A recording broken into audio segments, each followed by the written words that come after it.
ধূমপান, মদ্যপান ও মাদক সেবন স্বাস্থ্যের পক্ষে হানিকারক। ইহা বিভিন্ন রোগ ব্যাধির কারণ।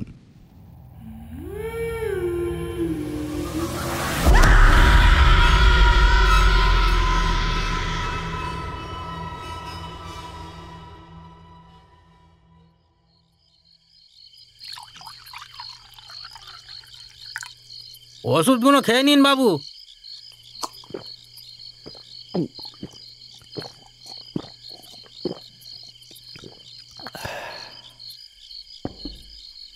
রাতে শোয়ার আগে রতন আমায় নিত্যদিনের মতো ওষুধ আর ঘুমের বড়ি খাইয়ে পাশের ঘরে শুতে চলে গেল।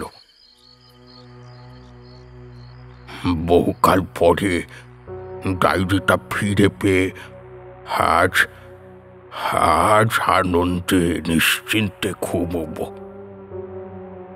কোনো কোনো মূল্যবান জিনিস বাড়ি থেকে হঠাৎ কর্পূরের মতো উবে গেলে মানুষ কতদিন তার খোঁজ করতে পারে?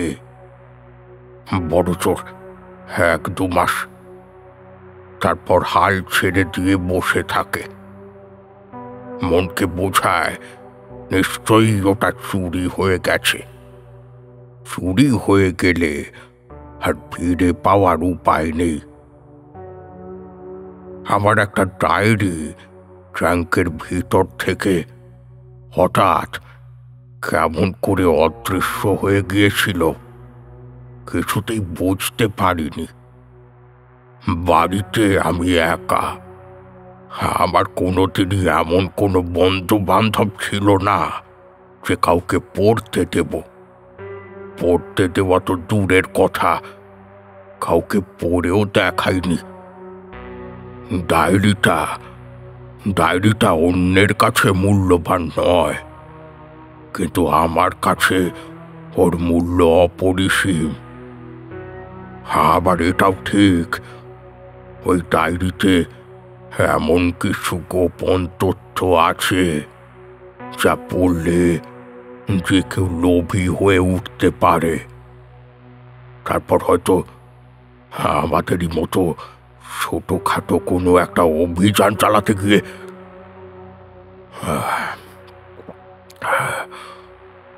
যাক সে কথা।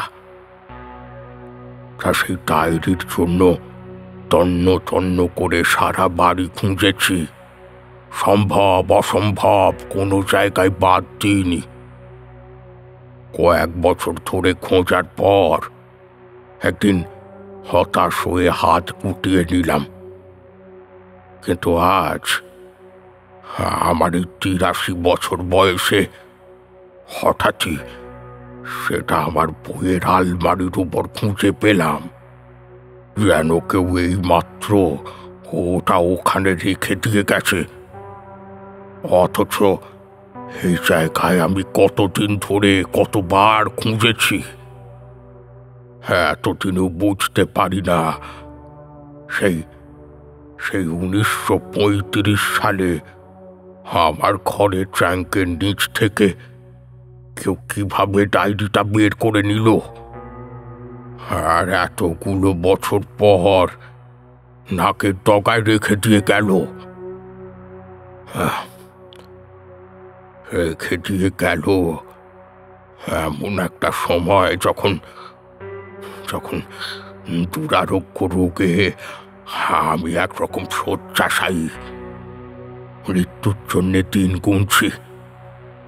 ডায়েরিটা কেমন করে উধাও হয়ে গিয়েছিল সে রহস্য নিয়ে আর মাথা ঘামাতে চাই না।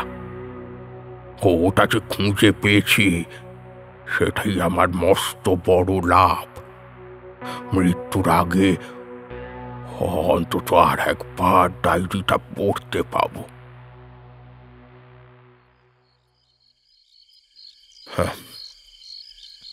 কিন্তু নিশ্চিন্তে ঘুম আর হলো না।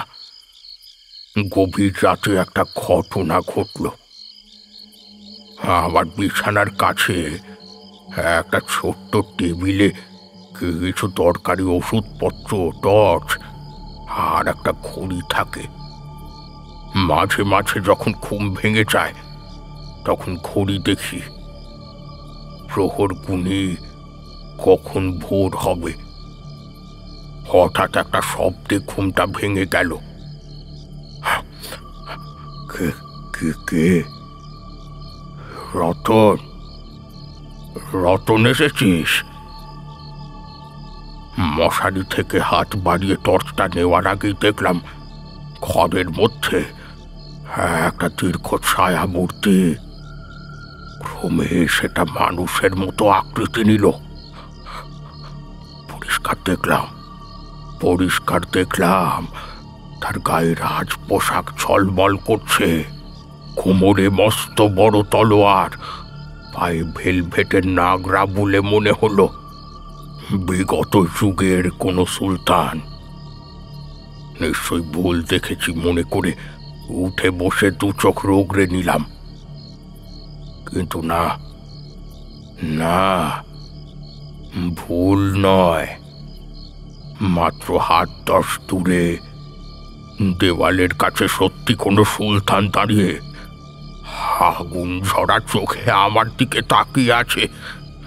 তারপর হঠাৎ দেওয়ালে আঙুল দিয়ে কিছু যেন লিখলেন, আর ম্যাজিকের মতো অদৃশ্য হয়ে গেলেন। আমি উঠতে গেলাম, কিন্তু পা দুটো ঠক ঠক করে কাঁপতে লাগলো।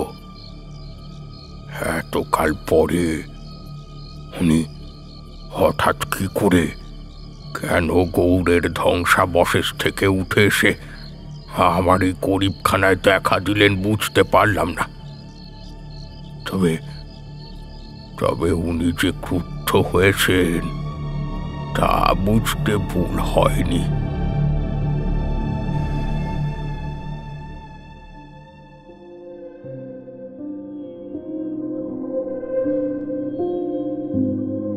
নমস্কার, আমি আকাশ, আর আপনারা শুনছেন সাহিত্য সমাহার। সাহিত্য সমাহারে আজ শুনছেন সাহিত্যিক মানবেন্দ্র পালের ভৌতিক গল্প সুলতানের কবর। মানবেন্দ্র পাল জন্ম 1926 সালে। কর্মজীবনে মানবেন্দ্র পাল ছিলেন শান্তিনিকেতনের বিশ্বভারতী বিশ্ববিদ্যালয় গ্রন্থন বিভাগের প্রকাশক শাখার ডেপুটি ডিরেক্টর। যুগান্তর ও অন্যান্য পত্রপত্রিকায় লিখেছেন অজস্র ছোট গল্প।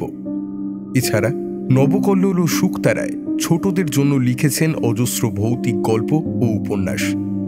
আমাদের আজকের গল্প সুলতানের কবর প্রথম প্রকাশিত হয় শারদীয়া শুকতারা 1406 সংখ্যায়, অর্থাৎ ইংরেজির 1999 সালে।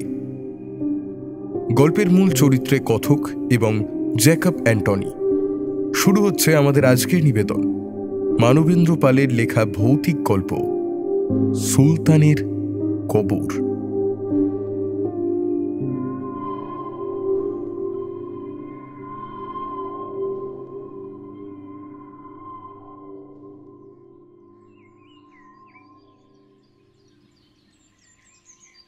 সকালবেলা রতন গরম কফি নিয়ে এসে ডাকাডাকি করতেই ঘুম ভেঙে গেল।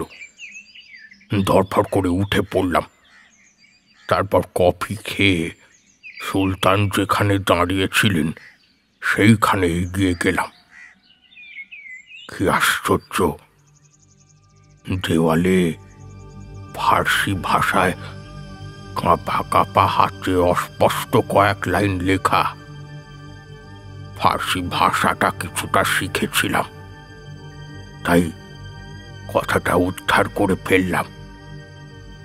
লেখা আছে, সাবধান, ডায়েরির কোনো অংশ কাউকে পড়ে শোনাবে না।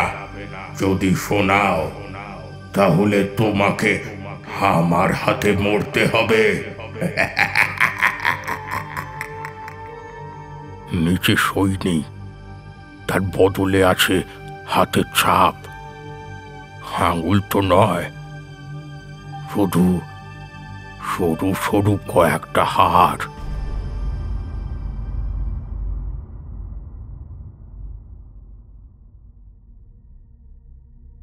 এরপর আরো কয়েকদিন কেটে গিয়েছে। সেই ক্রুদ্ধ নিষ্ঠুর সুলতানের আত্মা আমাকে সাবধান করে দিয়েছিল, আমি যেন ডায়েরির লেখা কাউকে পড়ে না শোনাই, কিন্তু ডায়েরির গোপন কথা নিয়ে লিখতে পারি কিনা সে বিষয়ে কিছু বলেননি। তাই এই ডায়েরির গল্প লেখা, আর লিখলেও যদি তিনি আমার কোনো ক্ষতি করেন তো করুন। হ্যাঁ, এখন আর ভয় পাই না, কারণ আমি এমনিতেই মৃত্যুর দরজায় পা বাড়িয়ে রেখেছি।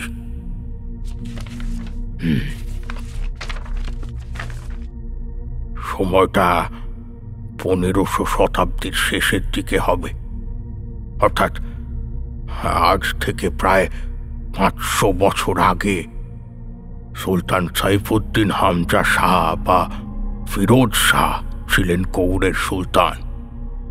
তিনি যে কি নিষ্ঠুর ছিলেন তা ডায়েরি থেকে জেনেছি। একটু প্রথম থেকেই শুরু করি। জ্যাকব অ্যান্টনি, যার সঙ্গে আমি গৌড় পাণ্ডুয়ার ধ্বংসাবশেষের গোপন অভিযান চালিয়েছিলাম, সে ছিল একজন খ্রিস্টান পর্যটক এবং প্রত্নতত্ত্ববিদ। যেখানে যত প্রাচীন ধ্বংসস্তূপ আছে সেখানে সে অভিযান চালাতো। ব্রিটিশ গভর্নমেন্ট তাকে পুরনো জায়গা খোঁড়াখুঁড়ির অনুমতিও দিয়েছিল। তাতে দরকার হলে সে লোকজন নিয়ে অনুসন্ধান চালাতে পারত। আমি তখন থাকতাম দেশের বাড়িতে। আমার মা বাবা মারা গেছেন ছোটবেলায়, আত্মীয় স্বজন কেউ নেই, ফলে বেশ বেপরোয়া ও দুঃসাহসী হয়ে উঠেছিলাম। বাবার কিছু জমানো টাকা ছিল, মাথা গোঁজার জায়গা ছিল, আর ছিল কিছু ধান জমি। কাজেই একা মানুষের বেশ কেটে যেত। তাছাড়া গাইডের কাজ করতাম। আমাদের এলাকায় অনেক পুরনো মন্দির ছিল। বর্ধমান মহারাজার রাজবাড়িটা বোধহয় এখনো আছে। সারা বছর টুরিস্টরা আসত। তাদের আমি খুব আগ্রহ ভরে সেই সব মন্দির রাজ পরিবারের ইতিহাস শোনাতাম। সবকিছু অবশ্য বাবার কাছ থেকেই শুনেছিলাম। বাবা এক সময় রাজ এস্টেটে কাজ করতেন। টুরিস্টরা খুশি হয়ে আমাকে কিছু বকশিশ দিত, সেটাও আমার লাভ। আমার নেশা ছিল বনে জঙ্গলে যেখানে যত ভাঙা মন্দির মসজিদ আছে সেখানে ঘুরে বেড়ানো। কত কিছু যে লক্ষ্য করতাম তা লিখে বোঝানো যাবে না।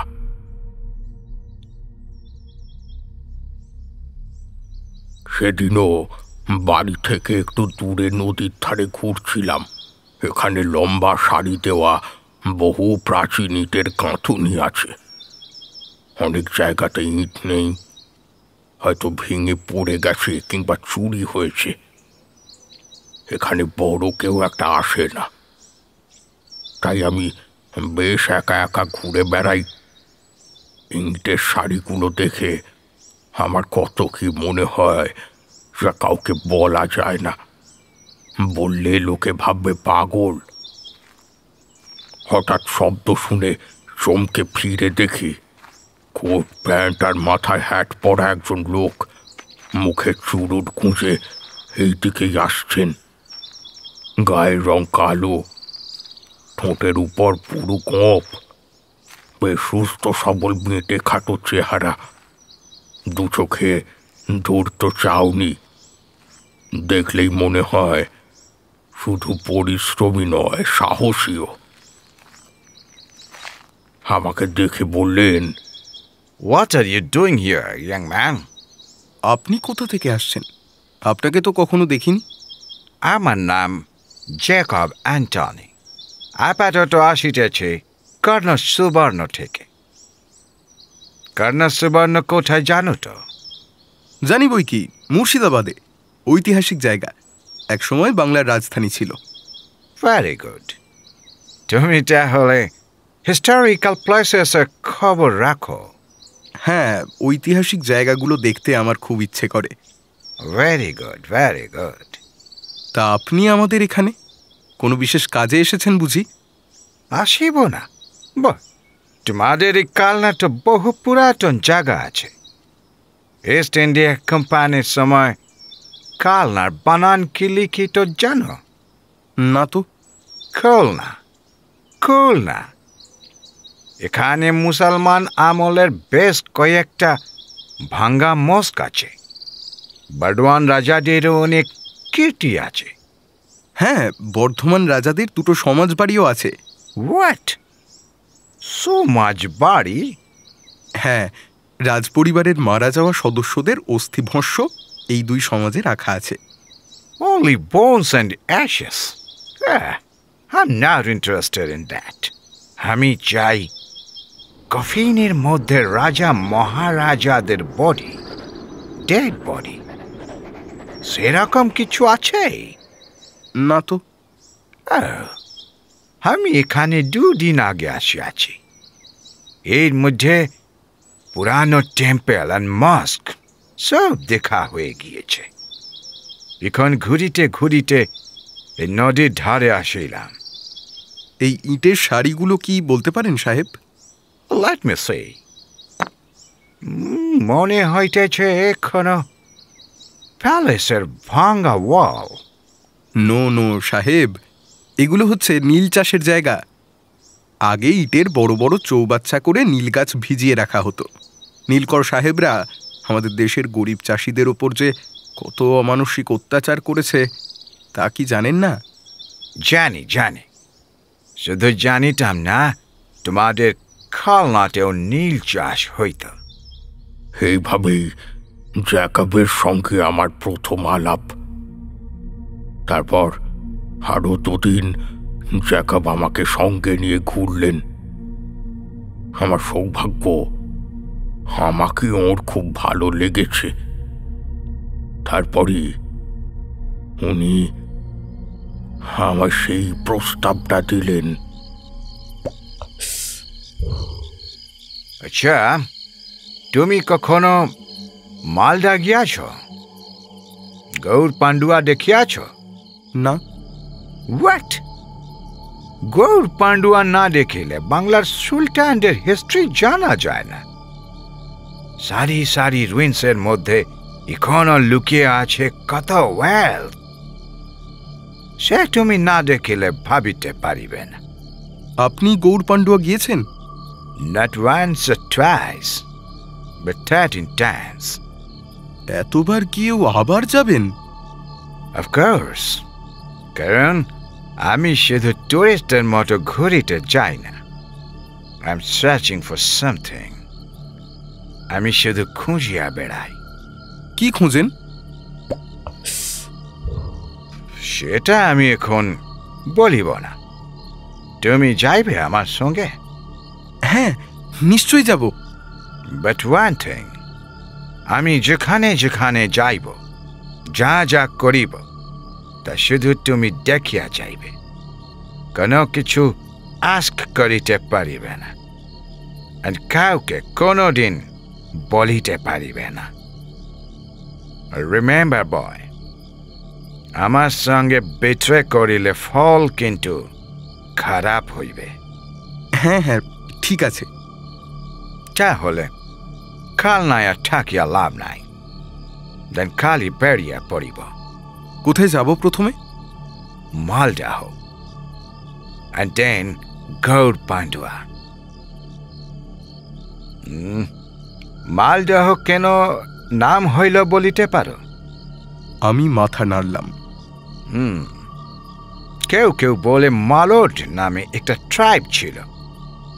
এই মালদ থেকে নাম হইয়াছে মালদহ।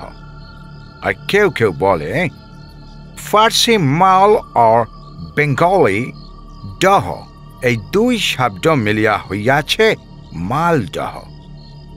মাল শব্দের মিনিং হচ্ছে ওয়েলথ, ধন দৌলত, আর দহ শব্দের মানে হচ্ছে ওশান।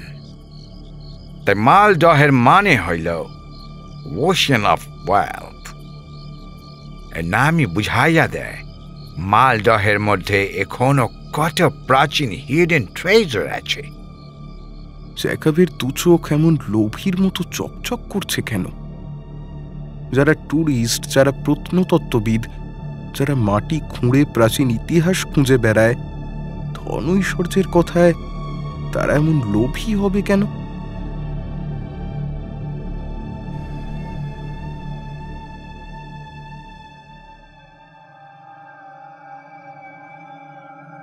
যাই হোক, পরের দিনই আমরা মালদা রওনা হলাম।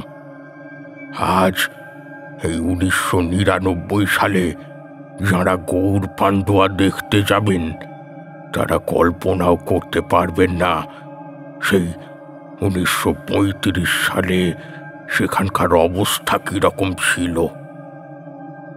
চারিদিক ফাঁকা, এদিকে ওদিকে ধুধু মাঠ, দুধারে বাবলা গাছ, কোথাও বা আম বাগান, কাঁচা ধুলো ভরা জনমানব শূন্য রাস্তা। মাঠের উপর দিয়ে দুপুরবেলা হু হু করে গরম বাতাস বয়। মনে হয় যেন কত যুগের মৃত ক্ষুব্ধ আত্মারা দীর্ঘশ্বাস ফেলছে।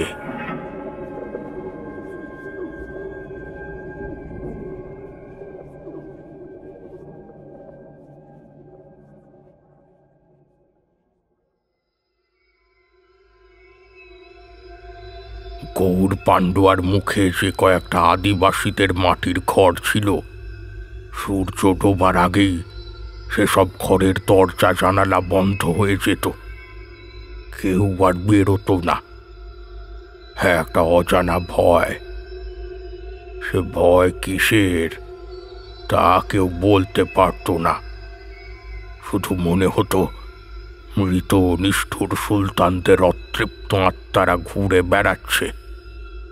জীবিত অবস্থায় যেমন ছিল তেমনি মৃত্যুর পরও কখন যে কার উপর তাদের কোপের দৃষ্টি পড়বে কেউ তা বলতে পারত না। জ্যাকব অবশ্য এসব বিশ্বাস করতেন না। That is suppression of some stupid cowards. আমিও তো তাই ভেবেছিলাম, কিন্তু শেষ পর্যন্ত যা ঘটল।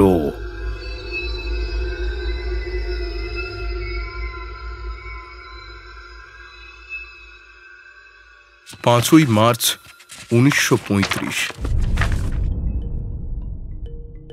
নতুন কিছু দেখার আনন্দে মন নাচছে।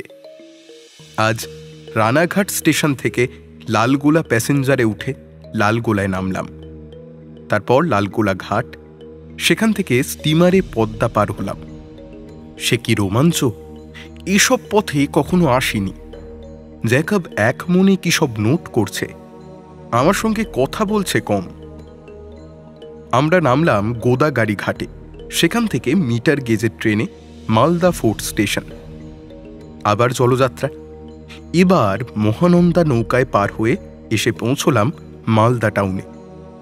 নামেই টাউন, টাউনের চাকচিক্য কিছু নেই। প্রাচীন ঐতিহাসিক স্মৃতির চাদর জড়িয়ে শহরটা যেন নতুন যুগের মানুষদের অবাক হয়ে দেখছে। এখানে হোটেল টোটেল বিশেষ নেই, অথচ হোটেল ছাড়া উঠব কোথায়? সঙ্গে দুজনেরই হালকা বেডিং, আমার কাঁধে একটা ব্যাগ, তাতে টর্চ তো আছেই, তাছাড়া আছে জামা কাপড়, চটি, জুতো, তেল, সাবান, গায়ের চাদর, দড়ি, ছুরি ইত্যাদি। একজন দোকানদারকে বলতেই সে একটা হোটেলের ঠিকানা দিল। হোটেলটা গোলাপট্টিতে, বিহারি ঠাকুরদের হোটেল। নতুন হয়েছে। এখানে সবচেয়ে পুরনো হোটেল কালীর থানের উত্তর দিকে। সেখানেও জায়গা ছিল, কিন্তু জ্যাকবের ঠিক পছন্দ হলো না। এখানে আসতে বেশ ধকলই গিয়েছিল। তাই জ্যাকব যখন বললেন একটা দিন রেস্ট নিতে, তখন খুব খুশি হলাম। কিন্তু তিনি নিজে রেস্ট নিলেন না, চা খেয়েই বেরিয়ে পড়লেন। ঘণ্টা 4 পর তিনি ফিরে এলেন। আরে, কোথায় গিয়েছিলেন? নবে, এই একটু এইদিকে। ওর এড়িয়ে যাওয়াটা আমার ভালো লাগলো না। বুঝলাম বয়সে কম বলেই আমাকে উপেক্ষা করছেন। মুরুগকে, নতুন জায়গা দেখব বলে এসেছি, সেটুকু দেখা হলেই আমি খুশি। 7ই মার্চ সকাল 7টা। সকালেই চা, টোস্ট আর ডিমের অমলেট খেয়ে কাঁধে ব্যাগ ঝুলিয়ে নিলাম। জ্যাকবের পরামর্শে একটা জলের বোতল কিনে নিয়েছি। এখানে খুব ওয়াটার ক্রাইসিস। কাছাকাছি এমন কোনো হাউসও নাই যে জল পাওয়া যাইবে। আমরা এখন কোথায় যাচ্ছি? গৌড়। আর পান্ডুয়া? যদি দরকার বুঝি তাহলে অন্য দিন যাইব। We say Gowd Pandua together. But Gowd একদিকে and Pandua অন্যদিকে। মালদার নাম কি ইংরেজ বাজার? চুপচাপ গাড়িতে উঠে পড়া। ব্যাস, আর কথা নয়। গাড়িতে উঠে পড়লাম। আগেই ঠিক করে রাখা হয়েছিল। উঠে বসতেই গাড়ি ছেড়ে দিল। সময়টা ফাল্গুন মাস। শীত নেই, গরমের কষ্টও নেই। আকাশ পরিষ্কার। সকাল 7টায় এক্কা ছাড়ল। বেশ তেজি ঘোড়া। মালদাহ ছাড়ার একটু পরেই মকদুমপুরে একটা শিব মন্দিরের কোল ঘেঁষে যে রাস্তাটা মোড় নিয়ে সোজা দক্ষিণে চলে গেছে, সেই দিকে দেখালেন। ওই যে দেখিতেছ, the temple of Shiva, was founded by Raja Rai Chaudhuri, and the path we are on now is called Gowd Road. Company's সময় এর নাম ছিল Nawabganj Road. During the Nawab or Sultanate period, it was called Shahi Sarak. আমি তখনই তা note করে নিলাম। মনে মনে খুশি হলাম। জ্যাকব অনুগ্রহ করে মুখ খুলেছেন। তবে বেশ যাচ্ছিলাম। সকালের রোদটা ভারী মিষ্টি লাগছিল। দুপাশে ধু ধু প্রান্তর, ঝিরঝিরে হাওয়া।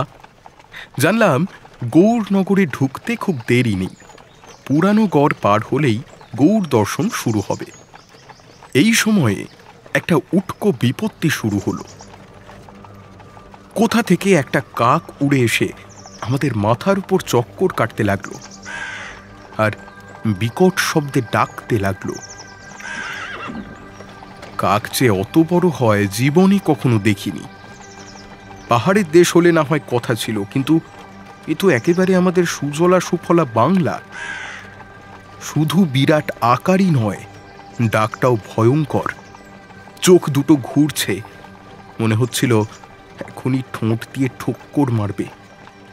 গারোয়ান দুবার চাবুক তুলে শূন্যে ঘোরালো। কাকটা পালালো বটে, কিন্তু একটু পরেই আবার তেড়ে এলো। এ তো আচ্ছা জ্বালা হলো। কাকটা এবার জ্যাকবের মাথার কাছে ঘুরতে লাগলো। জ্যাকব মুখ তুলে ভ্রু কুঁচকে কাকটার দিকে তাকাতেই কাকটা পালিয়ে গেল। জোরসে চালাও। গারোয়ান জোরে চাবুক কষালো ঘোড়াটার পিঠে।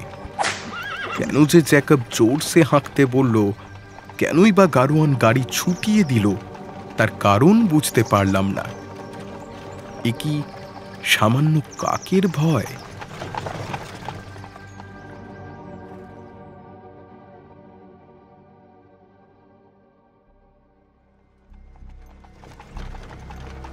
কাকটা বোধহয় সামান্য ছিল না। হঠাৎ ঘোড়াটা ডেকে উঠল। সঙ্গে সঙ্গে দেখা গেল সেই বিকটাকার কাকটা জেট বিমানের মতো ডাইভ দিয়ে জ্যাকবের মাথার উপর নেমে আসছে। এবার জ্যাকব যা করল তা আমি ভাবতেও পারিনি। হঠাৎ পকেট থেকে রিভলভার বের করে কাকটাকে লক্ষ্য করে দুবার গুলি ছুঁড়ল। আমি সচক্ষে দেখলাম দুটো গুলি কাকটার পেটে লাগলো, কিন্তু কাকটা মরল না। এক ফোঁটাও রক্ত পড়ল না। দিব্যি উড়ে পালালো। আমার মতোই জ্যাকব উড়ন্ত কাকটার দিকে অবাক হয়ে তাকিয়ে রইল। গারোয়ান ফিরেও তাকালো না। সে জোরে গাড়ি ছোটাচ্ছে, যেন তাড়াতাড়ি জায়গাটা পার হতে পারলে সে বাঁচে। আমি দুটো জিনিস ভেবে অবাক হলাম, দুটো গুলি খেয়েও কাকটা উড়ে পালালো কি করে? আর জ্যাকব সে সঙ্গে রিভলভার রাখে। এ তো তাহলে সোজা লোক নয়। Why are you afraid, boy? I'm here with you. হঠাৎ জ্যাকব ভয়ের কথা কেন বললেন তা বুঝতে পারলাম না। সত্যি বলতে কি, আমি তো ভয় পাইনি। ভয়ের তো কোনো ঘটনা ঘটেনি। আমি শুধু অবাক হয়েছিলাম কাকটা দুটো গুলি খেয়েও মরল না দেখে। তখন তুমি কি জানিতে চাইছিলে? রাইট, মালদহের নাম ইংলিশ বাজার কিনা? ওকে, লিসেন কেয়ারফুলি।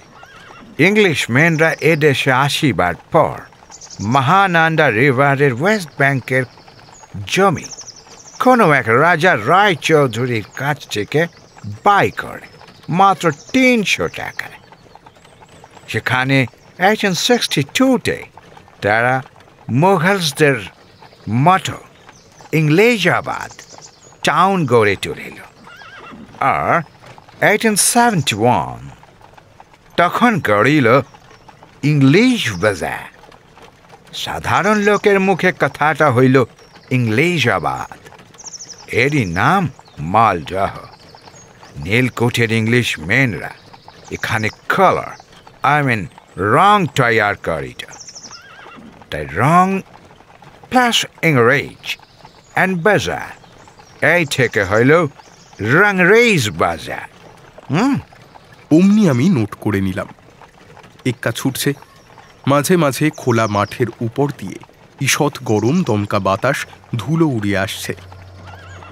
বাতাসটা যেন কেমন।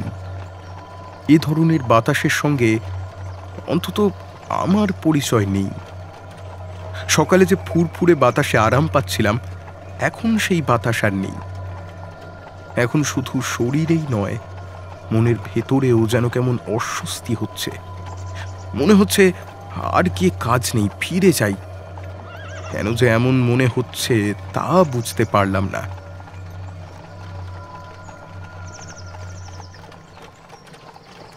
গৌড় আসতে আর মাত্র কয়েক মাইল। লক্ষ্য করলাম ঘোড়াটার ছোটার গতি কমে আসছে। গাড়োয়ান বুঝতে পারছে না, সে কেবল চাবুক কষাচ্ছে। শেষে ঘোড়াটা একেবারে দাঁড়িয়ে পড়ল,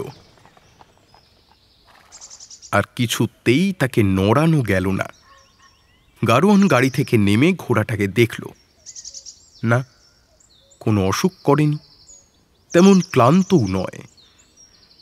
তাহলে আর যেতে চাইছে না কেন? গাড়োয়ান অনেক চেষ্টা করল, কিন্তু ঘোড়া কিছুতেই আর নড়ল না। বাবু, ঘোড়া তো আর যেতে যাচ্ছে না। Why? কি জানি, বুঝতে পারছি না। এর আগে তো ঢের সওয়ার এনেছি, এমন তো কখনো হয়নি। যেখানে যাচ্ছেন সে জায়গাটা তো ভালো নয়। সুলতানদের আমলে কত খুন জখম হয়েছে। ওখানে তো কবরের পর কবর। তেনারা তো আজও আছেন, ঘুমিয়ে থাকেন। জেগে উঠলে আর রক্ষে নেই। How bogus! তাহলে আমাদের উপায়? একান্তই যখন যেতে চান তখন এইটুকুনি পথবাবু হেঁটে চলে যান। ওই তো পিয়াস বাড়ির দিঘিটা দেখা যাচ্ছে, ওখান থেকেই তো গৌড়ের শুরু। তাকিয়ে দেখলাম বহু দূরে অনেকখানি জায়গা জুড়ে জলের মতো কি যেন চিকচিক করছে। বেলা 11টার রোদ। আরও একটা মুশকিল হয়েছে। গাড়োয়ানকে বলা হয়েছিল গৌড়ে 2-3 দিন থাকতে হবে। এর জন্য ওকে মোটা রকমের টাকা দেওয়া হবে। ওকে থাকতে বলার কারণ, গৌড় থেকে ফেরার জন্যে কোনো রকম গাড়ি পাওয়া যায় না। গাড়োয়ান টাকার লোভে রাজি হয়েছিল, কিন্তু ঘোড়াটা এই রকম বিগড়ে যাওয়ায় গাড়োয়ান কিছুতেই থাকতে চাইল না। আরও আশ্চর্যের ব্যাপার, এক্কার মুখ মালদার দিকে ফেরাতেই ঘোড়া দিব্যি ছুটতে লাগলো।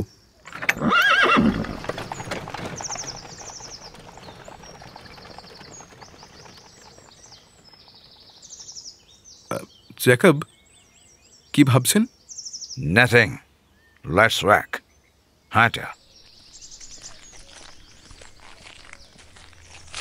হাঁটতে হাঁটতে আমরা সেই পিয়াস বাড়ির কাছে এসে পৌঁছলাম। স্বচ্ছ টলটলে জল। আমরা দিঘির পাড়ে বসে একটু বিশ্রাম করলাম। আহ, কি চমৎকার জল, তাই না? Oh, yes. খুবই ভালো জল।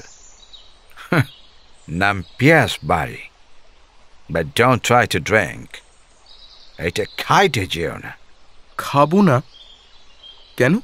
Abul Fazal wrote a tale in his Akbarnama. একটা কিংবদন্তির কথা লিখেছে, and according to that, এই যে জল দেখিতেছ, it's poisonous. In Mughal period, death sentence পাওয়া আসামিদের কয়েকদিন ধরে জল খাইতে দেওয়া হতো না। And then, when they get thirsty, তৃষ্ণায় বুক ফাটিয়া যাইত, যখন তারা জলের জন্য চিৎকার করিত, তখন তাহাদের এই লেকের ধারে আনিয়া ছাড়িয়া দেওয়া হইত। After seeing this beautiful crystal clear water, they got mad. উহারা উন্মাদ হইয়া ঝাঁপাইয়া পড়িত এই জলে, মন ভরিয়া জল খাইত, বা তাহার পরে হ্যাঁ, এই জল কি এখনো বিষাক্ত নাকি? বলিতে পারিব না। I never tried, but I heard that আকবর এই ক্রুয়েল প্রথা বন্ধ করিয়া দিয়াছিলেন। আমি কিছুক্ষণ তাকিয়ে রইলাম দিঘিটার দিকে। দিঘির পাড়ের গাছগুলো যেন কেমন শুকনো শুকনো। গরু ছাগল চড়ছে বটে, কিন্তু তাদেরও জল খেতে দেখলাম না। আমরা উঠে পড়লাম। সেখান থেকে কাছেই আদিবাসীদের গ্রামে নিয়ে চললেন জ্যাকব। 13 বার এখানে এসেছে। অনেক আদিবাসীর সঙ্গেই চেনা জানা আছে তার। আদিবাসীদের মাতব্বরকে কিছু টাকা দিয়ে আড়ালে তার সঙ্গে কি কথা বললেন। 2 দিনের জন্যে থাকার ব্যবস্থাও হলো। কিন্তু আমি লক্ষ্য করলাম আদিবাসীরা যেন জ্যাকবকে দেখে খুশি হল না। পিয়াসবাড়ি থেকে গৌড়পথ সোজা এগিয়ে গিয়েছে। আমরা এগিয়ে চলেছি। জ্যাকব অন্যমনস্ক, তবে আমার প্রতি সদয়। জিজ্ঞেস করলে মাঝে মাঝে উত্তর দিচ্ছেন। এইভাবেই দেখলাম মদনমোহন জিউয়ের মন্দির, সনাতন গোস্বামীর প্রতিষ্ঠিত শ্যামকুণ্ড, রাধাকুণ্ড, ললিতাকুণ্ড, বিশাখাকুণ্ড। দেখলাম রূপ গোস্বামীর তৈরি রূপসাগর। তারপরেই দক্ষিণে কিছু দূর গিয়ে থমকে দাঁড়িয়ে পড়লাম। বিশাল এক ভগ্ন প্রাসাদ। এইটি ইতিহাস বিখ্যাত 12 দুয়ারি। এর একটু দূরেই দাঁড়িয়ে আছে খুব উঁচু প্রাচীর। এর নাম দাখিল দরওয়াজা। শাহী নগর কেন্দ্রের অর্থাৎ রাজবাড়ির প্রবেশের উত্তর দরজা ছিল এটা। সে দরজা বিশাল, অবাক হয়ে দেখতে হয়। এ দরজার মাথায় দাঁড়িয়ে গৌড়ের সুলতানরা কান ফাটানো তোপধ্বনির শব্দে বিজয়ী সৈনিকদের অভিবাদন গ্রহণ করত। আমি যখন অবাক হয়ে এইসব দেখছি, জ্যাকব তখন মাটিতে বসে ব্যাগ থেকে খাতাপত্র বের করে কি সব নকশা দেখছেন। আসসালামু আলাইকুম। চমকে চেয়ে দেখি একমুখ পাকা দাড়ি, আলখাল্লা পরা, দীর্ঘকায় ফকিরের মতো একজন দাঁড়িয়ে আছে। গাইড? না না, গাইডের দরকার নাই। সব সব ভালো করে দেখিয়ে দেব বাবু, যা খুশি তাই দেবেন। Don't disturb me. বলিতেছি তো, গাইড লাগিবে না। Get lost. নিজেরা হয়তো ঘুরে ঘুরে সব দেখবেন, কিন্তু শুধু দেখে কি হবে? বহুত কাহানি হ্যায়, যা আমি জানি আপনারা জানেন না। কতজনের কত দুঃখ, চোখের জল, কত খুন। ফিরোজ মিনারের নাম শুনেছেন তো? ফিরোজ নামটা শুনেই জ্যাকবের 2 চোখ চকচক করে উঠল। ওর মাথায় বুঝি কোনো মতলব খেলল। এখানে সুলতানদের কবরগুলো কোথায় আছে বলিতে পারো? কত কবর চান? দিল্লির খাঁর কবর, ফতে খাঁর কবর, সুলতান হোসেন শাহের কবর, নাসরত শাহের কবর, তার ছেলেদের কবর। আরো কত খানদানি রাজপুরুষদের কবর, আরো আরো অনেক পুরনো কবর যদি দেখতে চান তাহলে বাংলা কোট চলুন। তুমি আগে ফিরোজ মিনার চলো, সুলতান ফিরোজের কথা আমি জানিতে চাই। বেলা 12টা বাজে। আমরা দাখিল দরওয়াজাকে ডান দিকে রেখে চলেছি দক্ষিণমুখী। পাশে পরিখা আর গড়। গড়ে চাষ হচ্ছে। দেখলে মনে হয় কি শান্ত নিশ্চিন্ত জীবন। ফকির তার আলখাল্লা পরা দীর্ঘ দেহ নিয়ে আমাদের পথ দেখিয়ে আগে আগে চলছে। জ্যাকবের সন্ধানী দৃষ্টি চারিদিকে কি যেন খুঁজে বেড়াচ্ছে। একটু পরেই মিনারের মাথা দেখা গেল। আমরা মিনারটার সামনে গিয়ে দাঁড়ালাম। এই মিনারটার নাম ফিরোজ মিনার। অনেকে মনে করেন এটা বিজয় স্তম্ভ, আবার অনেকের মতে এটা মজিন মঞ্চ। মজিন মঞ্চ মানে কি আমি তা জানি না। গাইডকে জিজ্ঞেস করার সময়ও পাইনি। ভয় বেশি প্রশ্ন করলে জ্যাকব হয়তো বিরক্ত হবে। লোকটাকে এখনো ঠিক বুঝতে পারছি না। মিনারটার অনেকটা দিল্লির কুতুব মিনারের মতো, তবে অত উঁচু নয়। 5টা থাক, অর্থাৎ প্রায় 5 তলা। সবার ওপরে রয়েছে কারুকার্যময় গম্বুজ। সবচেয়ে বড় আকর্ষণ, মিনারটা নীল রঙের টালিতে গাঁথা। এটি তৈরি করেছিলেন হাবসি বংশীয় সুলতান সৈফুদ্দিন ফিরোজ শাহ। ফিরোজ শাহ অত্যন্ত খেয়ালি ও জাঁকজমপ্রিয় সুলতান ছিলেন। প্রচুর ঐশ্বর্য ছিল তার। জ্যাকব এতক্ষণ অন্যদিকে মুখ ফিরিয়ে গাইডের কথাগুলো শুনছিলেন, যেন তার শোনার দরকার নেই। সেসব তিনি জানেন। প্রচুর ঐশ্বর্য, খেয়ালি আর জাঁকজমকপ্রিয় কথা 3টে শুনে এবার তিনি গাইডের দিকে তাকালেন। আমি এমনও বই পড়িয়াছি যাহাতে লিখা আছে সুলতান ফিরোজ শাহ নিজের কবর কি রকম হইবে, কি কি জিনিস দিয়া সাজানো হইবে, তার ব্যবস্থা নিজেই করিয়া গিয়াছিলেন। এ ব্যাপারে তুমি কিছু জানো ফকির? না। আর কি জানো তুমি? গাইডের মুখটা অপমানে থমথম করতে লাগলো। তবু সে তার কর্তব্য করল। সুলতান ফিরোজ শাহর খেয়াল হয় অবিলম্বে খুব উঁচু একটা মিনার তুলতে হবে, সমস্ত গৌড় সুলতানের কীর্তির মধ্যে যেটা যেটা সবচেয়ে শানদার বস্তু হয়ে থাকবে। আর মিনারের কারুকার্য হবে খুব সুরাত। সঙ্গে সঙ্গে নগরের কাবিল রাজমিস্ত্রিকে ডাকা হলো। রাজমিস্ত্রি কাজে লেগে পড়ল। 1 মাস যেতে না যেতেই সুলতান খবর নিতে পাঠান যে কত দূর হলো। এত বড় মিনার তৈরি করা তো চটকিও কা ব্যাপার নয়, সময় তো লাগবেই। কিন্তু অবুঝ অধৈর্য সুলতানের আর তার সয় না। কিসের এত জলদি কে জানে। শেষে একদিন ঘোড়ায় চড়ে লোকলস্কর নিয়ে তিনি নিজেই এসে হাজির হলেন। কাজ দেখে তিনি হতাশ হলেন। বড্ড ধীরে কাজ হচ্ছে। সুলতান হুঙ্কার দিয়ে জানতে চাইলেন কেন এত দেরি হচ্ছে। রাজমিস্ত্রি বোঝাতে চাইল এসব কাজ তাড়াহুড়োতে হয় না। যে জিনিস বহু যুগ ধরে কীর্তি হয়ে থাকবে তা তৈরি করতে সময়ও তো দিতে হবে। সুলতান রাজমিস্ত্রির এই কৈফিয়তে খুশি হলেন না। তার ভ্রুজোড়া লাফিয়ে উঠল, 2 চোখে জ্বলে উঠল ক্রোধের আগুন। তিনি হুকুম দিলেন, মিনার যত দূর উঠেছে সেখান থেকে এই অপদার্থ রাজমিস্ত্রিকে ছুঁড়ে ফেলে দেওয়ার। সঙ্গে সঙ্গে রাজমিস্ত্রিকে টেনে ওপরে তোলা হলো। তারপর ছুঁড়ে ফেলে দেওয়া হলো মাটিতে। তাল গোল পাকিয়ে পড়ে রইল রাজমিস্ত্রির রক্তাক্ত দেহটা।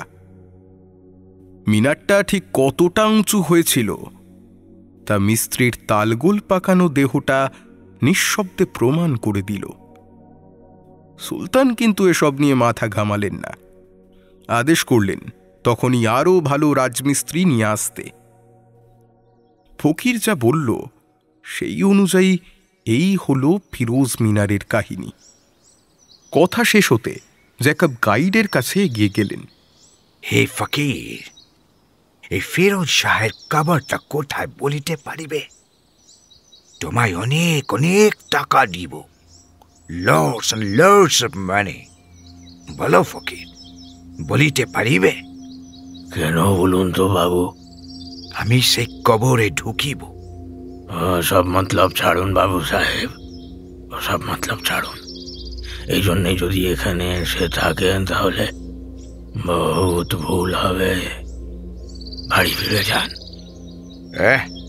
Then you know nothing, dirty old man. এবার খেটে পড়ো। Take it, হ্যাঁ না? কথাটা বলে একটা টাকা ওর দিকে ছুঁড়ে দিলেন। জ্যাকবের ব্যবহার দেখে আমার যে কি খারাপ লাগছিল তা বলে বোঝাতে পারবো না। হুঁশিয়ার বাবু সাহেব, হুঁশিয়ার। গাইড হনহন করে এগিয়ে গেল, টাকাটা ছুঁলও না। হঠাৎ মাথার উপর বিকট শব্দে চমকে তাকিয়ে দেখি একটা কাক মাথার উপর ঘুরপাক খাচ্ছে।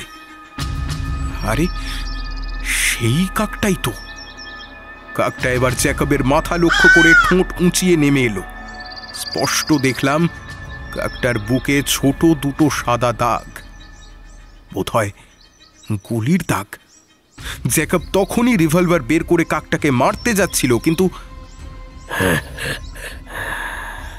আপনার গুলিতে কোনো কাজ হবে না বাবু।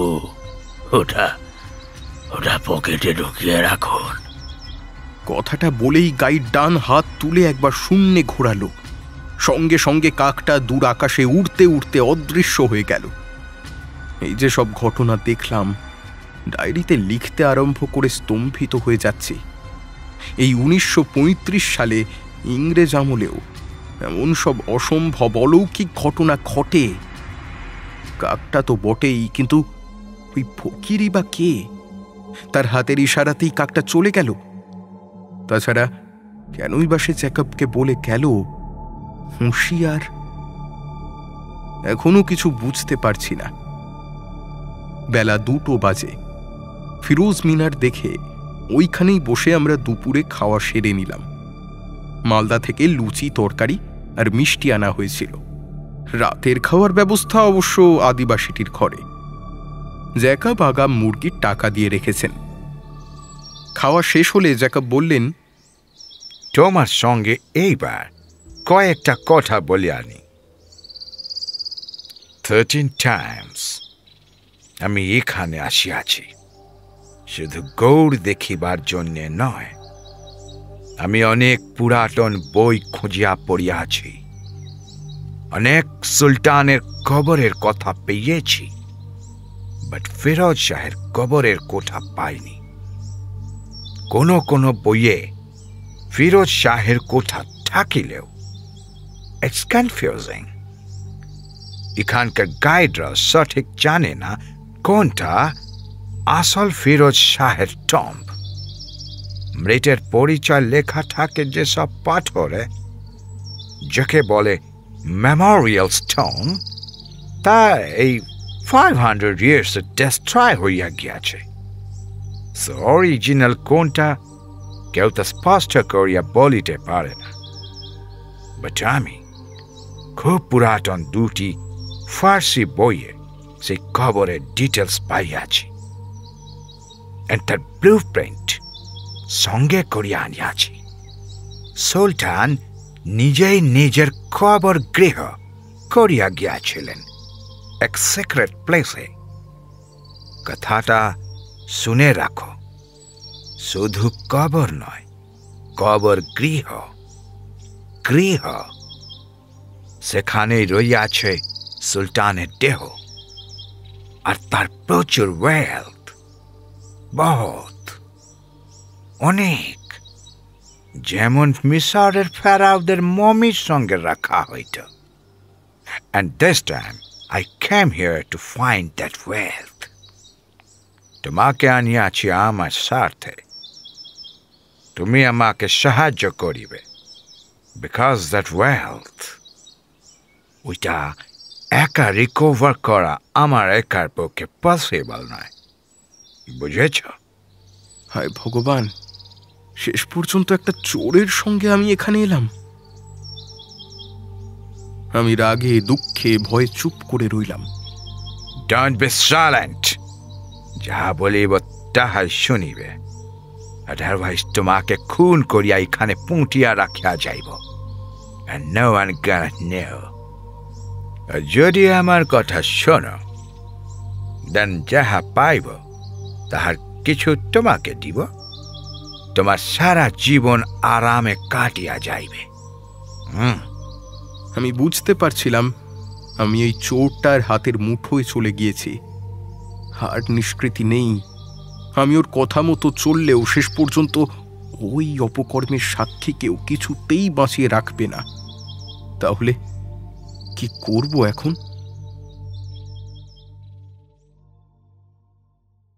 হাটুই মাছ, সকাল 8টা।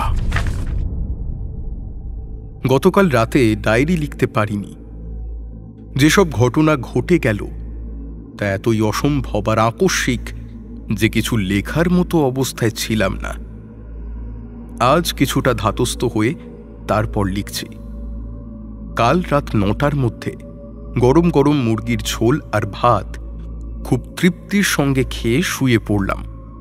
আদিবাসীদের মোড়ল বা সর্দার মান্ডির বউ খুব চমৎকার মাংস রেঁধেছিল। ওরা থাকে পেছনের দিকে, খুবই গরিব, তাই জ্যাকব টাকা দিয়ে এদের বশ করে নিয়েছে।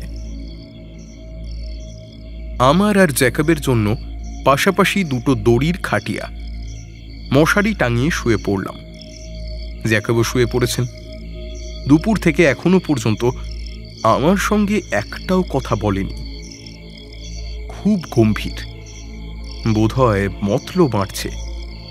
এখান থেকে পালিয়ে যেতে পারলে বাঁচতাম, কিন্তু উপায় কি? জ্যাকব জানতে পারলে গুলি করে মারবে। শরীরের দিক থেকে না হলেও মনের দিক থেকে খুব ক্লান্ত ছিলাম। সেই অদ্ভুত কাকটা, ঘোড়াটার সামনে দাঁড়িয়ে পড়া বৃদ্ধ ফকির গাইডের কথা, ফিরোজ শাহের নির্মম ব্যবহার, গাইডের হুঁশিয়ারি, সবচেয়ে বেশি জ্যাকবের শাসানি আমার মনটাকে ভেঙে দিয়েছিল। বড় অসহায়, বড় বড় ক্লান্ত লাগছিল। তাই বিছানায় শোয়া মাত্রই ঘুমিয়ে পড়লাম। রাত তখন কত জানি না। হঠাৎ আজানের শব্দে ঘুম ভেঙে গেল। চারিদিকে যত মসজিদ ছিল সব জায়গা থেকেই আজানের ধ্বনি ভেসে আসতে লাগলো।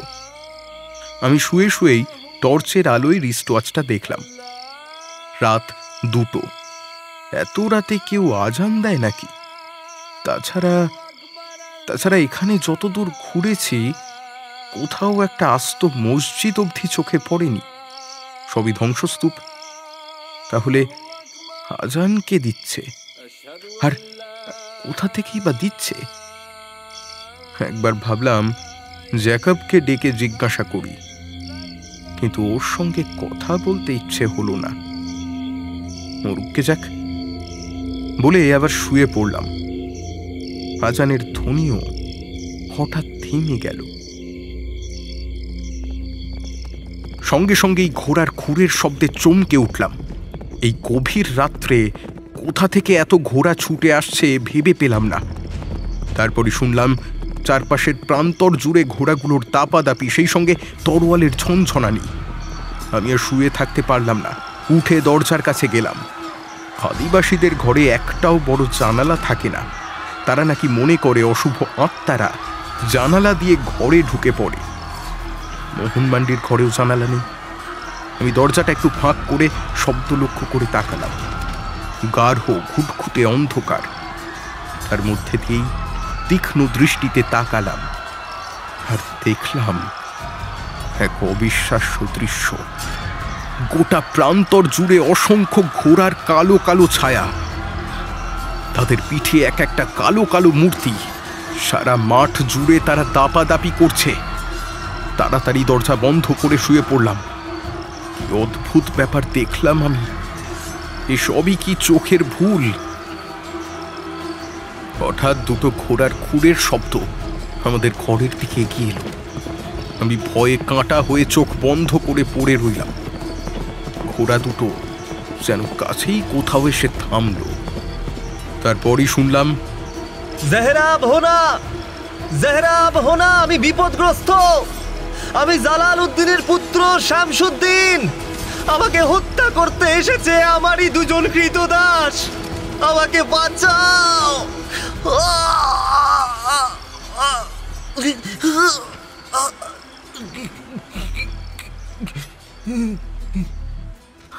আমি নিঃশ্বাস বন্ধ করে পড়ে রইলাম। আর কোনো শব্দ নেই। এ রাতের কি ভোর হবে না? এসব কি শুনলাম আমি? সুলতান শামসুদ্দিনকে হত্যা করেছিল তারই দুই কৃতদাস। সে তো 1400 খ্রিস্টাব্দের মাঝামাঝি সময়ের কথা। এত বছর পর আজ সেই শামসুদ্দিনের মৃত্যু ভয়ে আড়ষ্ট গলা শুনলাম। এইরকম গভীর কোনো রাতে তার দুই বিশ্বস্ত কৃতদাস কি ঘোড়ায় চড়ে এসে তাকে খুন করে গিয়েছিল? ছোটি বাবু, চমকে উঠলাম। একেবারে ঠিক দরজার বাইরে কে যেন ডাকলো। ছোট বাবু বলে কে কাকে ডাকলো? একটু পরে আবার সেই গলা, ছোটি বাবু। আমাদেরই কাউকে কেউ ডাকছে, কিন্তু কিন্তু কে ডাকছে? বরাবরই আমার খুব সাহস, কিন্তু ক্ষেত্র বিশেষে খুব সাহস যে ভালো নয় তা তখনও বুঝিনি। আমি উঠে দরজার কাছে গিয়ে দাঁড়ালাম, কিন্তু তখনই দরজা খুললাম না। অপেক্ষা করে রইলাম বাইরে আবার কেউ ডাকে কিনা শোনার জন্য। ছোটি বাবু। একটু পরেই আবার সেই গলা, এবার খুব কাছে। মনে হলো যে ডাকছে, সে দরজার বাইরে দাঁড়িয়ে আছে। এবার আমি নিঃশ্বাস বন্ধ করে দরজাটা খুলে ফেললাম। সঙ্গে সঙ্গে একটা ঠান্ডা বাতাস গায়ে সূঁচের মতো বিঁধল, কিন্তু কই, কেউ তো নেই। কি করব ভেবে না পেয়ে আমি একবার এদিক ওদিক দেখে নিলাম। না, কেউ নেই। ছোটি বাবু। হঠাৎ আবার সেই কণ্ঠস্বর, এবার যেন একটু দূরে। আমি মন্ত্রমুগ্ধের মতো সেই স্বর লক্ষ্য করে অন্ধকারের মধ্যে এগিয়ে চললাম। অন্ধকার, শুধু অন্ধকার। জীবনে অন্ধকার ঢের দেখেছি, কিন্তু ওই রকম নিশ্চিদ্র অন্ধকার কখনো দেখিনি। এক হাত দূরেরও কিছু দেখা যায় না। অন্ধ যেভাবে হাঁটে আমি সেই রকম ভাবেই অনিশ্চিতের পথে এগিয়ে চললাম। মাঝে মাঝে শুধু সেই কণ্ঠস্বর, ছোটি বাবু। এগিয়ে চলেছি অন্ধকারে সাঁতার কাটতে কাটতে। কিছুক্ষণ আগেও যেখানে এত ঘোড়ার খুরের শব্দ ছিল, অস্ত্রের ঝনঝনানি শুনেছিলাম, কোনো ভোজবাজির মতো সেসব থেমে গিয়েছে। তবে কি সবটাই মনের ভুল? তাই যদি হয় তাহলে এই যে নিশুতি রাতে অন্ধকারের মধ্যে এগিয়ে চলেছি, এও কি মনের ভুল?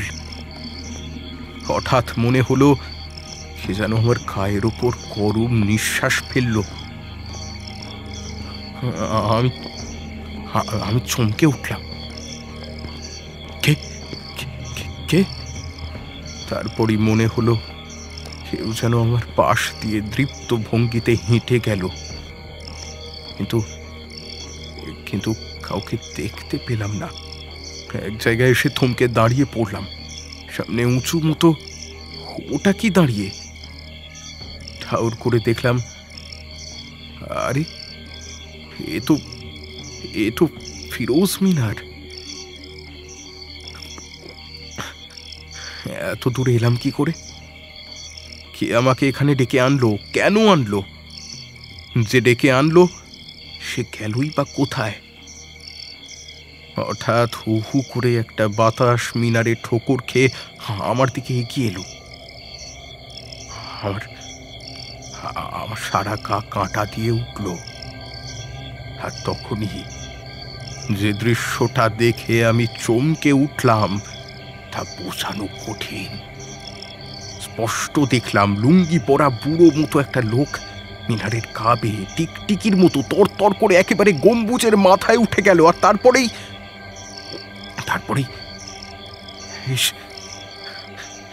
কেউ কেউ কেউ যেন তাকে পেছন থেকে ঠেলে ফেলে দিল। কি যেন আছড়ে পড়লো আমার পায়ের কাছে, একটা মানুষের থ্যাতলানো দেহ। সর্বাঙ্গ থরথর করে কেঁপে উঠল আমার। তখনই কে যেন খুব কাছ থেকে ডাকলো, ছোটি বাবু। দেখলাম আমার সামনে হাত 10 দূরে যেখানে রাজমিস্ত্রির দেহটা আছড়ে পড়েছিল, সেখানে দাঁড়িয়ে আছে কালকে সেই গাইড। পরনে কালো লম্বা আলখাল্লা, গলায় চকচকে নানা রকম পাথরের মালা, লম্বা চুল পিঠ পর্যন্ত ঝুলছে। সবকিছু কালোর মধ্যে সাদা ধবধবে দাড়ি বাতাসে উড়ছে, হাতে একটা লোহার চিমটে। গাইডই তাহলে আমায় এত দূরে টেনে নিয়ে এসেছে। মত ডরো ছোটি বাবু, ভয় পেও না। এই যা সব শুনেছ, যা দেখলে, এসব এখানে হামেশাই ঘটে। কোন সুলতান, বেগম, উজির, সেনাপতি খোদার নাম নিয়ে শান্তিতে মরেনি। শুধু তো কাটাকাটি, খুন, রক্তপাত। এতকাল হওয়ার পরেও তাদের আত্মার শান্তি হয়নি। কিন্তু যে জন্যে তোমাকে ডেকে এনেছি সে কথা বলি। তুমি এ বড় বাবুকে ছেড়ে পালাও। ও মানুষটা ভালো নয়, তোমার ক্ষতি করবে। কাল ও যেখানে তোমাকে নিয়ে যেতে চাইবে, তুমি সেখানে কিছুতেই যেও না। সে জায়গাটা বড় খতরনাক। কিন্তু ফকির সাহেব, আমি যদি ওর কথা না শুনি, ও যে আমায় মেরে ফেলবে। ওকে আমার বড় ভয়। ছোটি বাবু, ভয় কি শুধু ওনাকে? ভয় যে আরো আছে। ঠিক আছে, যদি তোমাকে যেতেই হয় তাহলে আমার এই চিমটেটা তোমার কাছে রাখো। এটা দিয়ে কাউকে আঘাত করতে চেও না। তবে তুমি যখন এখান থেকে চলে যাবে, এটা রেখে যেও। কোথায় রাখবো? পিয়াস বাড়ির পাড়ে। ফকির সাহেব, আপনি গভীর রাতে কোথা থেকে এলেন? আমি তো দিন রাত এখানেই থাকি। দিন রাত এখানেই থাকেন? কি করেন? দিনের বেলা গাইড, রাতের বেলা পাহারাদার। আপনি পাহারা দেন? কি পাহারা দেন? এখানে কি বা আছে? সমস্ত গৌড় সাম্রাজ্য পাহারা দিই। এখানে কি নেই? অনেক কিছু আছে। কবে থেকে পাহারা দিচ্ছেন? 985 আল হিজরা, যেদিন আফগান সুর সুলতান মুজফফর খান তুর্বতীকে হত্যা করা হলো, সেদিন থেকে। মুজফফর খান তুর্বতীকে খুন করার সময় যদি 985 হাল হিজরা হয়, তাহলে সেটা তো 1580 সালের কথা। অবাক হয়ে তাকাতে দেখি ফকির অন্ধকারে মিলিয়ে যাচ্ছে। আমার গা শিউড়ে উঠল। কে ও?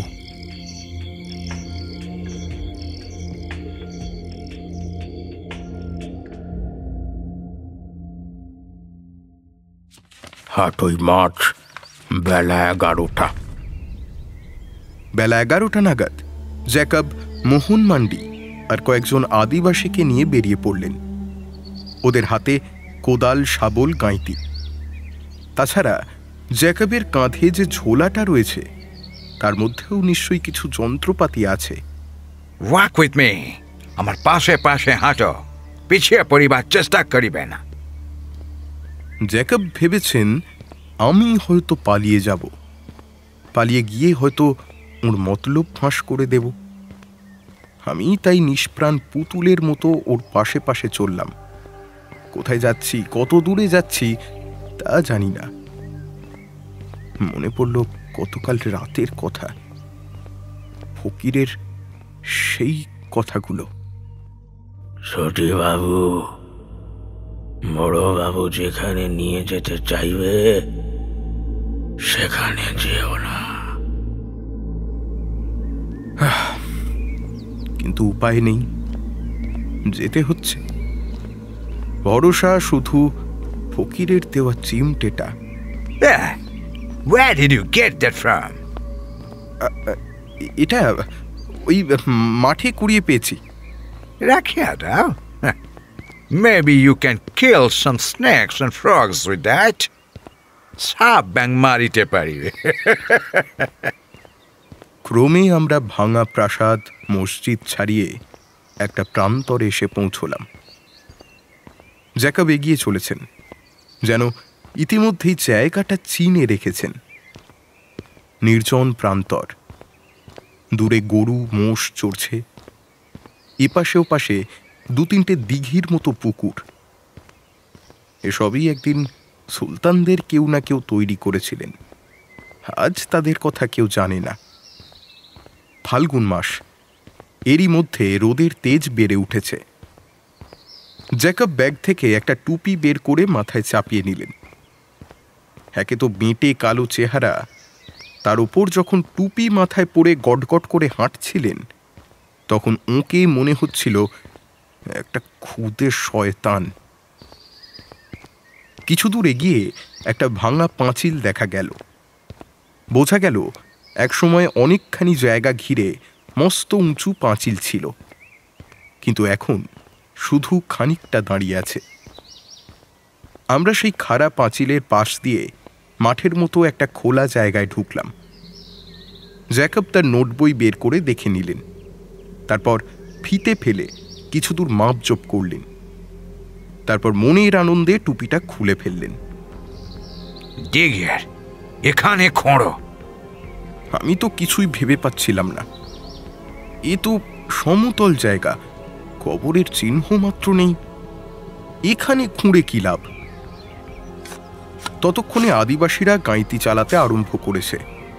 প্রায় 3 ঘন্টা ধরে চলল খোঁড়া।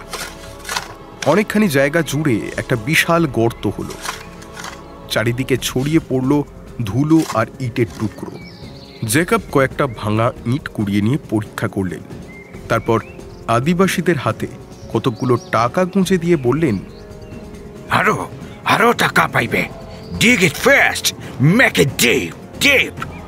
গভীর করিয়া খোঁড়ো। জোরে জোরে গাঁইতির ঘা পড়তে লাগলো।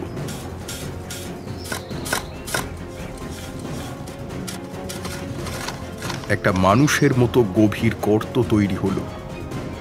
জ্যাকব সেই গর্তের মধ্যে নেমে পড়লেন, কিন্তু প্রতি মুহূর্তেই আমার উপর ওর সতর্ক দৃষ্টি। Faster, faster, আরো জোরে গাঁইতি চালাও। আদিবাসীরা টাকার লোভে গাঁইতি চালাতে লাগলো। এবার মাটি অনেক ঢিলে, গাঁইতির এক এক ঘা পড়ে আর হুড়মুড় করে ইট মাটির খণ্ড ভেঙে পড়ে। সঙ্গে সঙ্গে কোদালে করে সেগুলো তুলে বাইরে ফেলে দিতে লাগলো। এখন স্পষ্ট বোঝা যাচ্ছে ভেতরটা ফাঁকা। ওখানে ওখানে কিছু আছে। লক্ষ্য করলাম আদিবাসীদের গাঁইতি চালানো যেন আস্তে আস্তে ঝিমিয়ে আসছে। ওরা কি ক্লান্ত হয়ে পড়ছে? কিন্তু না, ওরা বারবার আকাশের দিকে তাকাচ্ছে। তারপর হঠাৎই গাঁইতি রেখে দিয়ে ওরা জ্যাকবকে বলল, বাবু এবার আমরা যাব। হোয়াট? আর একটু খুঁড়িলেই ভিতরে ঢুকিতে পারিব, এখন চলিয়া যাইলে হইবে না। না বাবু না, সন্ধ্যা হয়ে আসছে, সন্ধ্যার আগে কি আমাদের ঘরকে ঢুকতে হবে। আকাশের দিকে তাকিয়ে দেখলাম ঘন কালো মেঘ উত্তর পশ্চিম কোণে জমে উঠেছে। একে তো চারিদিক নিস্তব্ধ, লোকজনের চিহ্ন মাত্র নেই। যে গরুগুলো মোষগুলো মাঠে চড়ছিল তারাও ফিরে গেছে। আদিবাসীরা শুধু পালালো না, ছুটতে লাগলো। সে ছোটা যেমন তেমন ছোটা নয়, প্রাণ ভয়ে ছোটা। একটুর জন্য কাজ শেষ হয়ে যায়। এমন সময় চমকে উঠলাম। মাঠের ওদিক থেকে প্রচন্ড ঝড় আসছে। এই ধুধু মাঠের মধ্যে ঝড়ের মুখে পড়লে আর রক্ষে নেই, তাই আমরাও ঘর মুখো ছুটতে লাগলাম।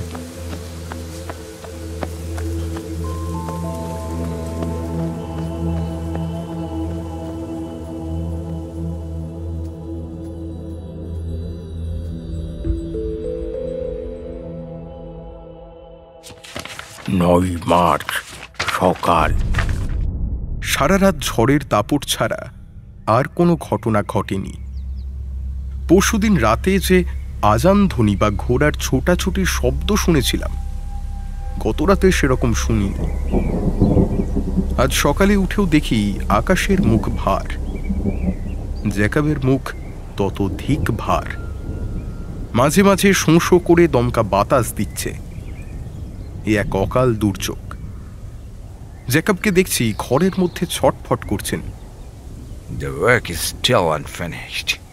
All there is no fear of thieves. These cowards, they are scared of graves.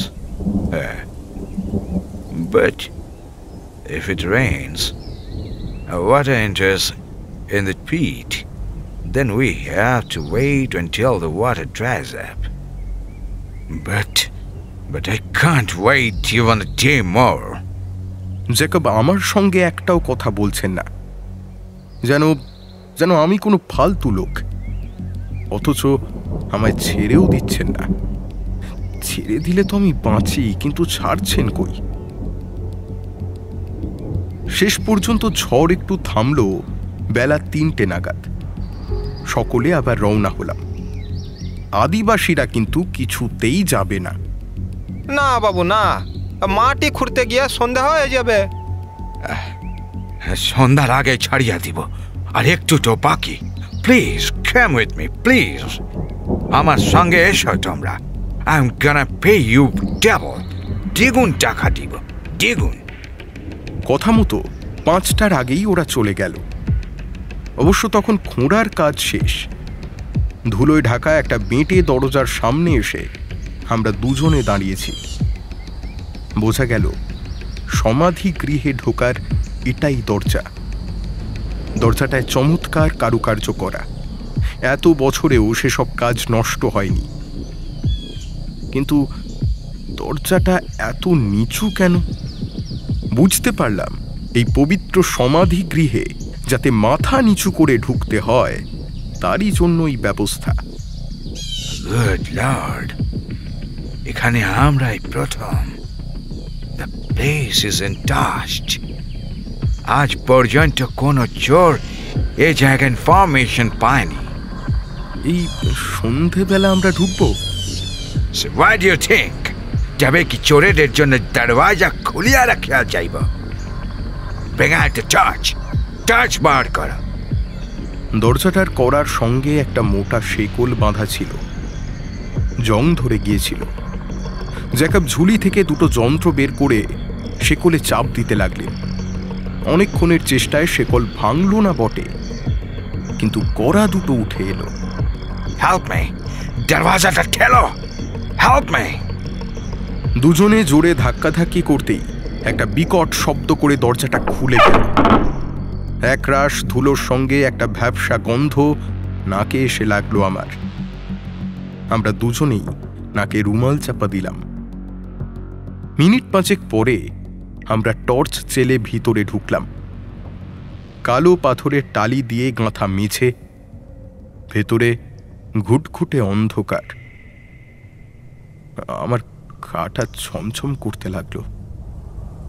500 বছর পর কোন প্রেতপুরীতে আমরা ঢুকেছি? হয়তো ভয়ের কোনো কারণই থাকতো না, যদি না মাত্র পরশু রাত্রেই আমার সেই ভয়ঙ্কর অভিজ্ঞতা হতো।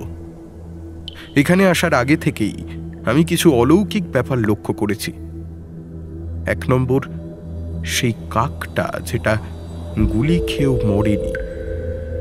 2 নম্বর, কেন এক্কার ঘোড়াটা পিয়াসবাড়ি দিঘির আগেই থমকে দাঁড়িয়ে পড়ল? কেন আর 1 পাও এগোলো না? 3 নম্বর, সেই ফকির সাহেব যে নাকি সারা রাত্রি গোটা গৌড় পাহারা দিয়ে বেড়ায়। কাজেই এই কবর গৃহ যে শুধুই একটা পুরনো কবরস্থান তা নাও হতে পারে। এটা যে ভয়ঙ্কর জায়গা, এখানে এলে যে বিপদ অবশ্যম্ভাবী। ফকির সে কথা বলে আমায় সাবধান করে দিয়েছিল। এসব কথা মনে হতেই আমার পা দুটো অসাড় হয়ে গেল, আর 1 পাও এগোতে সাহস হলো না। ওখানে দাঁড়িয়ে কেন? Come quickly, quickly! সঙ্গে সঙ্গে স্পষ্ট শুনলাম, কাছেই কোথাও মৃদু শব্দ হলো। শব্দটা শুনে মনে হলো কিছু যেন নড়ে উঠল, কেউ যেন সংকীর্ণ জায়গার মধ্যে পাশ ফিরল। শব্দটা জ্যাকবও শুনেছিলেন। দেখলাম কান খাড়া করে দাঁড়িয়ে পড়লেন। Nothing.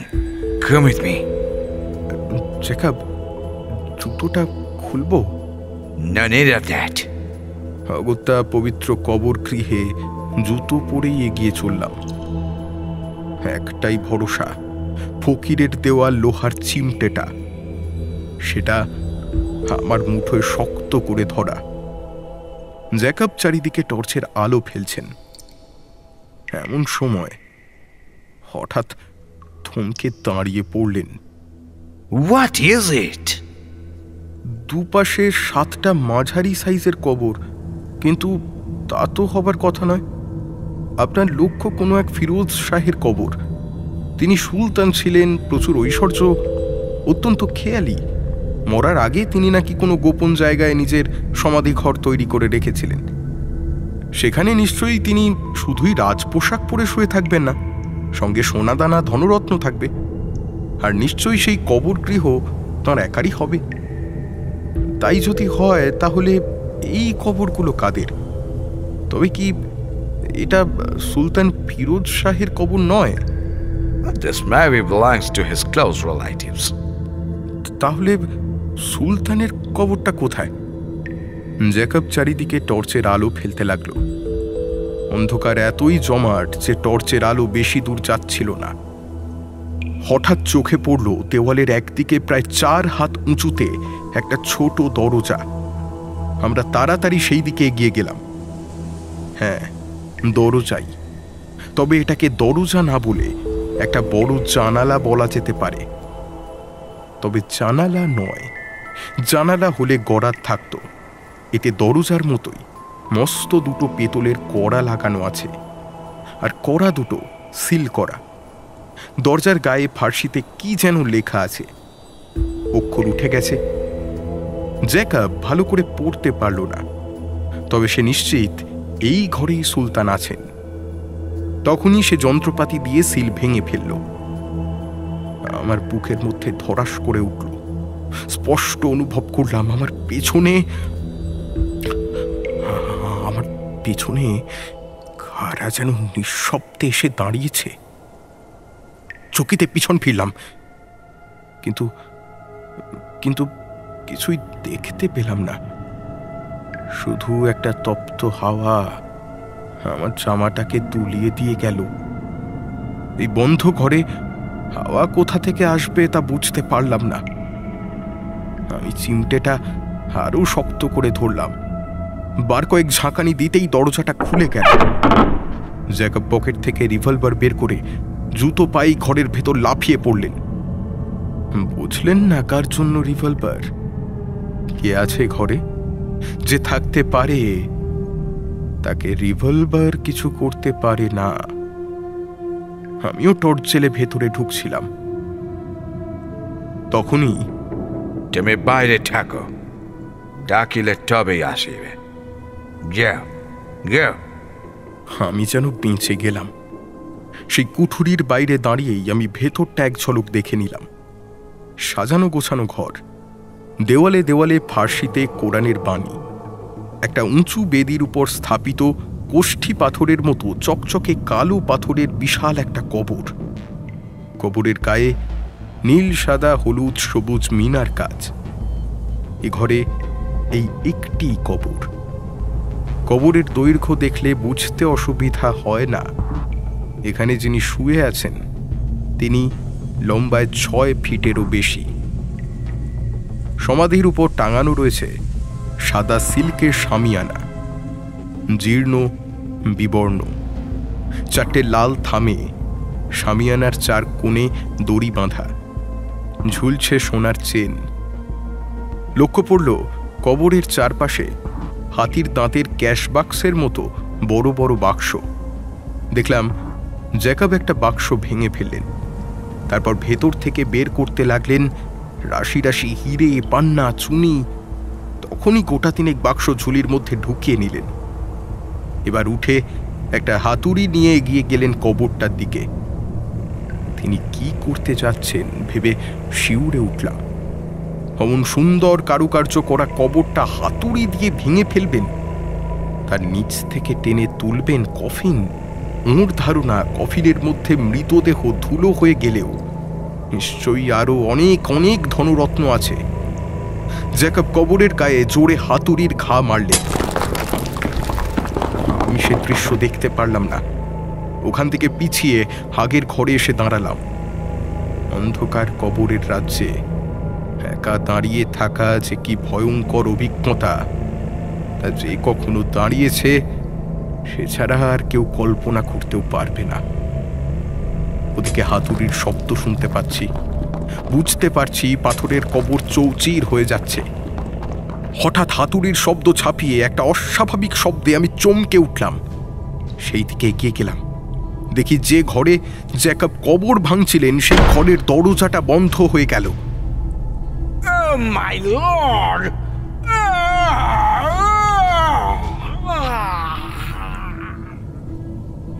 এই যে জ্যাকবের গলা, তা বুঝতে বিন্দু মাত্র অসুবিধে হলো না। কি হলো জ্যাকবের? আমি ছুটে গেলাম বন্ধ দরজাটার কাছে, প্রাণপণে ঠেলতে লাগলাম, কিন্তু দরজা এতটুকু নড়ল না। আমি দরদর করে ঘামতে লাগলাম। কি করব এখন? কি করে জ্যাকবকে বাঁচাবো? আমি দাঁড়িয়ে দাঁড়িয়ে ভাবতে লাগলাম, কিন্তু এভাবে এখানে যে একা দাঁড়িয়ে থাকা মোটেই ভালো কথা নয়। এ কথা মনে হতেই দেখি বাইরের দরজাটাও আস্তে আস্তে বন্ধ হয়ে যাচ্ছে। আমি প্রাণপণে ছুটে দরজার কাছে গেলাম। তখন পাল্লা দুটো প্রায় বন্ধ হয়ে আসছে। কোনো রকমে কাত হয়ে বেরিয়ে এলাম। পুলিশকে খবর দেওয়া আমার উচিত ছিল, নইলে জ্যাকবের মৃতদেহ খুঁজে পেলে পুলিশ আমাকেই ধরবে, ভাববে ধনরত্নের লোভে আমি জ্যাকবকে খুন করেছি। কিন্তু থানা পুলিশ করতে সাহস পেলাম না। সেই রাতেই মোহন মান্ডিকে সব কথা বললাম। এমনটা যে হবে তা আমরা জানতাম বাবু। কাল ভোরের বেলা গরুর গাড়ি ঠিক করে দেব, আপনি চলে যাবেন।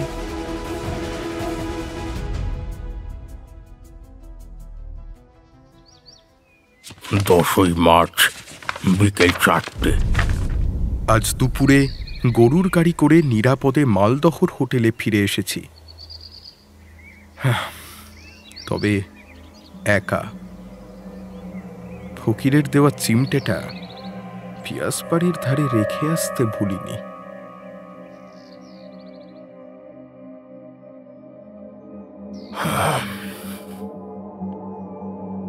ডায়েরি এখানেই শেষ।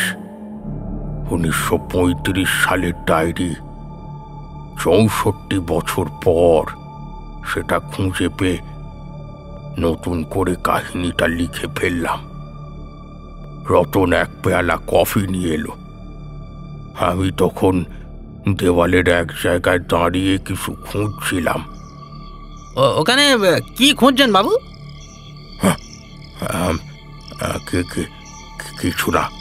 কিছু না।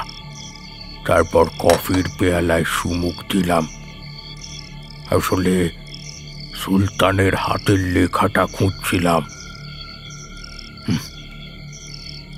না, ওটা নেই। নেই ওটা, ওটাও অদৃশ্য হয়ে গেছে।